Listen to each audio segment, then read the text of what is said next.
Before we get on with the podcast, I'd like to mention that I now have 3 books for sale on Kindle. Recommended Reading for the True Conservative, Bad Democrat, and now Evil Liberal. All available for $3.99 or through Kindle Unlimited. Now, on with the podcast.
had to have wallpaper hung, and my contractor said, I have a wallpaper guy. This dude is Michelangelo with wallpaper. He's amazing. He's a little sketchy, but your wallpaper's going to look amazing. I go, okay, well, let's hire him. So the day came. I go down to the kitchen in the morning. There's a guy in my kitchen. He's got 2 wooden sawhorses, and draped over them, big pieces of wallpaper. He's putting paste on them. And the guy putting up the wallpaper, I can't see him, but I can hear him. He's in the room where the wallpaper's going up. And he's yelling at the guy with the sawhorses. And he's going, Kirby! You got too much paste near the seams. It's bubbling up. I got to scrape it. God damn it, Kirby! I look at the guy with the sawhorses, and I say, I assume you're Kirby. And the guy at the sawhorses said, there's no Kirby.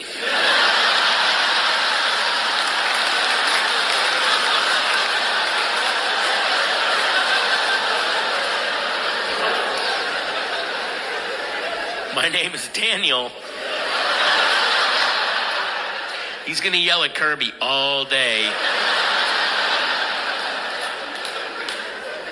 But your wallpaper's going to look amazing. Good morning. It's Monday, Music Monday, July the 13th, and this is The True Conservative. Welcome to all the butchers, bakers, and candlestick makers out there. I'm Ron, your host, and the only true conservative in the United States today. So today, after the Serenity Prayer and the patriotic song of the day, we will have Dangerous Conservative and music. All that and more when I get back.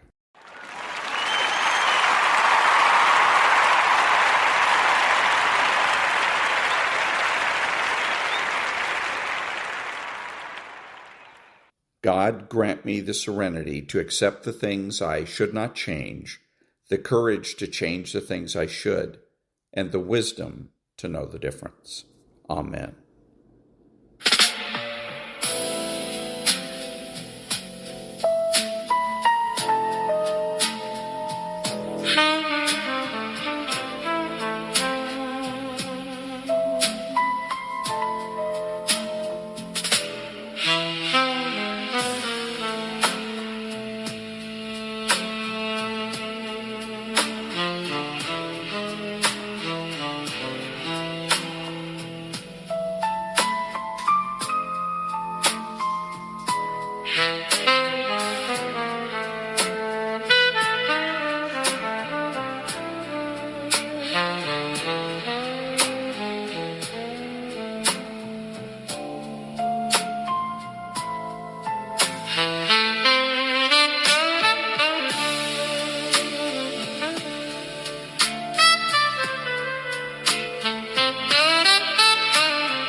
Thank you. Now, Varney and Company. And look who it is! Stuart Varney, welcome back, sir. Yes, thank you very much indeed, Cheryl, and good morning to you. Good morning, everyone. Yeah, we do politics and money on this program, and we have news on both. First, politics. We have turmoil on both sides of the aisle. Lindsey Graham's passing and Mitch McConnell's prolonged hospitalization will make passing the Trump agenda a bit more difficult. McConnell says he cannot return to the Senate floor quite yet. His words. The Democrats are split over who should replace Graham Plattner in the main Senate race. Local Democrats are telling Senate Majority Leader Chuck Schumer, hey, stay out of choosing a replacement. Now, that is a severe division. The socialists are insisting on a candidate who wants Medicare for all, no aid of any kind to Israel, abolish ICE, and open the border. That's politics. Now let's turn to money and the markets. The Dow and the S&P are down. There's some red ink right there. But the NASDAQ, that's down over 300 points in pre-market trading. And here's why. Chip stocks, again, showing extreme volatility. There's still concern over AI demand sustainability. And there's some profit taking. After Micron has gone up 230%, SanDisk up 400% in the first half of the year. Some profit taking today. Oil quoted at $74 a barrel. No, 73.71. The Iranians have said the strait is closed. They have attacked a ship trying to exit the Gulf. The U.S. says the strait is not closed. U.S. forces again attacked targets in Iran. As for Bitcoin, it's down to the low $60,000 level, currently at 62.5. The 10-year Treasury yield, well above 4.5%, 4.58. The 2-year just shy of 4.25%. They are 4.23. On the show today, astonishing numbers from the expected Anthropic IPO. When shares go public, it will create 7 billionaires, 50 people worth over $100 million each, 1,200 people worth over $10 million apiece, and 3,000 plain old multimillionaires. That may become an election issue. The Democrats are enraged, I should say, at this massive instant wealth creation, and it's not spread around. There's the World Cup too. It's down to 4 teams, each fielding a top scorer. Messi for Argentina, Harry Kane for England. That game's on Wednesday. Kylian Mbappe for France, Lamine Yamal for Spain. They play Tuesday. This World Cup has been a spectacular American success, all on Fox. Monday, July 13th, 2026. And there you go. Stuart Varney comes in to work. He's a role model for children all around the world. Nonprofit News Now. Back in a minute.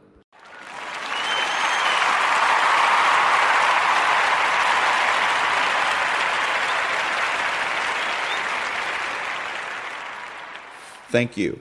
It doesn't help the other person grow. It helps them stay stuck. And worse, it keeps you stuck too. The conservative, by leaving, is making a profound statement that the truth matters more than appearances, that self-respect matters more than comfort, and that freedom cannot exist without boundaries. The clarity to walk away comes not from anger, but from awareness. It comes when you see, perhaps for the first time, that no amount of respect can change someone who refuses to look at themselves, that staying silent does not maintain peace, it maintains power imbalance, that your worth is not measured by how much pain you can endure in the name of loyalty. The conservative's awakening is a psychological rebellion. It is not a simple change of mood or a fleeting moment of frustration. It is a profound shift in consciousness. For so long, the conservatives existed in a relational trance, subtly conditioned to prioritize the bad Democrats' emotions, needs, and perceptions over their own. This trance is built not through force, but through a slow erosion of identity. The conservative becomes the peacekeeper, the emotional caretaker, the mirror that reflects whatever the bad Democrat needs to see in order to maintain their inflated self-improvement. And the more the conservative bends, the more they are praised for their cooperation, their bipartisanship, their understanding, until one day they don't even recognize themselves anymore. But awakening begins with discomfort, a growing dissonance between what is felt and what is said, between what is endured and what is deserved. The conservative starts to sense the incongruity, the contradiction, the quiet violence of a relationship where only one person is ever truly allowed to be seen. The conservative may not act immediately. Often, they wrestle with guilt, confusion, and fear. They review the past obsessively, wondering where they went wrong, if they misread the situation, if maybe they're just being too sensitive. But the seed is planted. Something in them has stopped agreeing, even if they don't yet know how to stop complying. This is the moment the rebellion begins, not outwardly, but internally. It is a return to inner authority, a reawakening of the voice that was silenced, the instincts that were overridden, the truth that was buried under layers of false peace.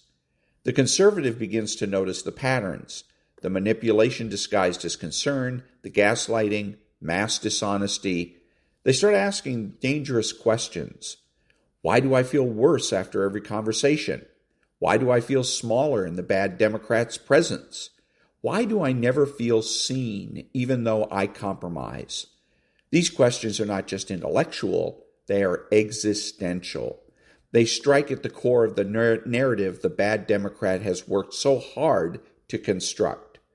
The psychological rebellion grows as the conservative starts reclaiming language. They begin to name what they have experienced not as misunderstandings, but as abuse, not as personality differences, but as a power imbalance. They begin to challenge the internalized stories that kept them submissive, the belief that loyalty means silence, that boundaries are selfish. These realizations are not easy. In fact, they are often accompanied by deep grief, because the conservative must come to terms with the role they played in their own suffering. They must face the fact that their compassion, though well-intended, was used against them. And that recognition is brutal. But it is also liberating, because once the conservative stops believing the bad Democrats' narrative, they begin to rewrite their own. They start to remember who they were before the distortion. They reconnect with their own emotions, not the ones they were taught to suppress, but the raw, honest feelings that arise when they finally stopped filtering everything through someone else's needs. They learn to trust their gut again, to interpret discomfort as a signal rather than a flaw. They realize that healthy respect does not require the abandonment of the self. The bad Democrat, sensing this change, often reacts with urgency. They might escalate their manipulation, become more attentive, more apologetic.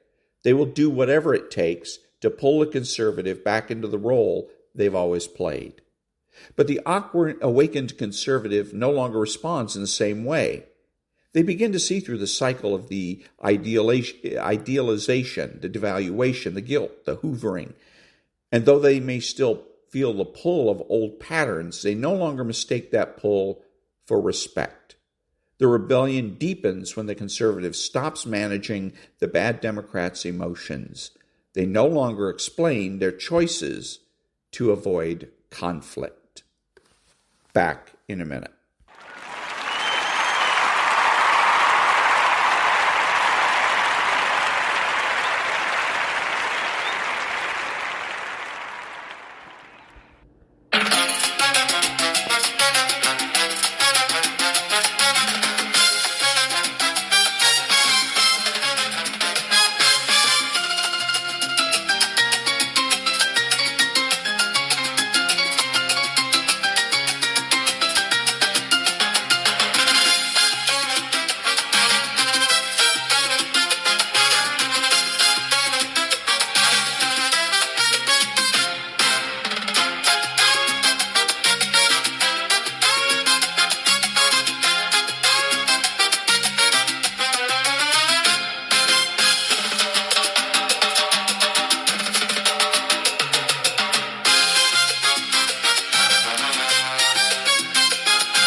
Thank you. This is Ron, your host, the only true conservative in the United States today, bidding adios to all the butchers, bakers, and candlestick makers out there, and reminding you that you're not neutral and that the government has no rights.